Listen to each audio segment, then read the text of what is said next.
Hello, Seattle. It's Realtor Emily Cressey here giving you your monthly market update. Now, what we are seeing is that year over year, all of the Seattle markets have grown. We are not crashing, we are not losing, we are going up in value. The big winners here are actually tied neck and neck from the data that I'm looking at today. We have Snohomish County very close to the lead at 11% growth year after year, rivaled by Bellevue, the city of Bellevue, one of the most expensive and hot ticket items in the whole state of Washington, has had 11.5% growth this year. So, wow, lots of money being made while we sleep in terms of home price appreciation. Congratulations if you are living in one of those areas.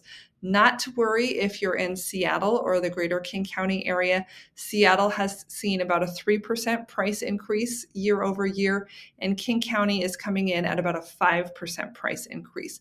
So what that means is that your home is still going up in value, just not as quickly as it normally does around here. Over the last 30 years, we probably have seen on average about a 6% price increase on homes. So you're still making money, just not as much as some of these hotter areas. Now, let's take a look at where we are with our median home prices. And in this graph, we're looking at Bellevue in black, Seattle in green, King County in red, and Snohomish County in purple. So Bellevue is obviously at the top of the list with a median home price of $1.57 million.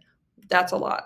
Seattle, $825, King County, $862, and Snohomish County, $750. So Snohomish County still offers a relatively good deal. Remember, as we're looking at the Seattle data, that this does include condominiums as well as single family homes. And there are a lot of condominiums in Seattle, which could be lowering our averages overall. If you want me to slice and dice this differently with condos and single family homes pulled out separately, we can do that in a future video.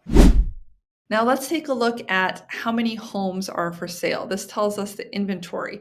If a lot of homes are sitting on the market, that means there's a lot to choose from. Buyers can take their time. They don't have to be stressed out about selling one home and buying the next. What I'm seeing here is that we are having an increasing inventory environment, and this has been the case all throughout the year. So that locked in effect that we had last year in 2023 in regards to people having a low interest rate and not wanting to sell and buy into a higher interest rate loan, that's starting to unlock.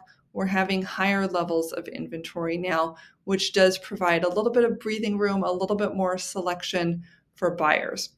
But what really tells the tale about the strength of our market is this days on market figure. This is how long on a median basis it's taking homes to sell. And as you can see, homes are still selling very quickly.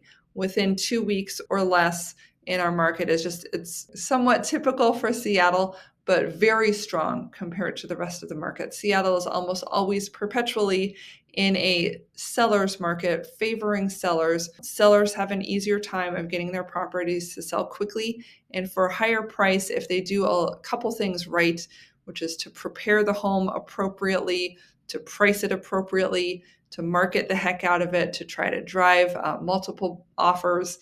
So there are things that need to be done and done well, but it does tend to be a market where you can sell your home quickly if you need to, which is really helpful, a big relief if you are trying to relocate and buy a home, especially a home in a different part of the country. But if you need to buy and then sell, you should be in pretty good shape as long as you do the things right that we talked about. I'm Realtor Emily Cressey. If I can help you price your home, click the button. I'd be happy to appraise it for what I think it would sell for in today's market. And if you just want more information about selling, we have that available for you too. Thanks so much for watching, and I look forward to seeing you in the next video.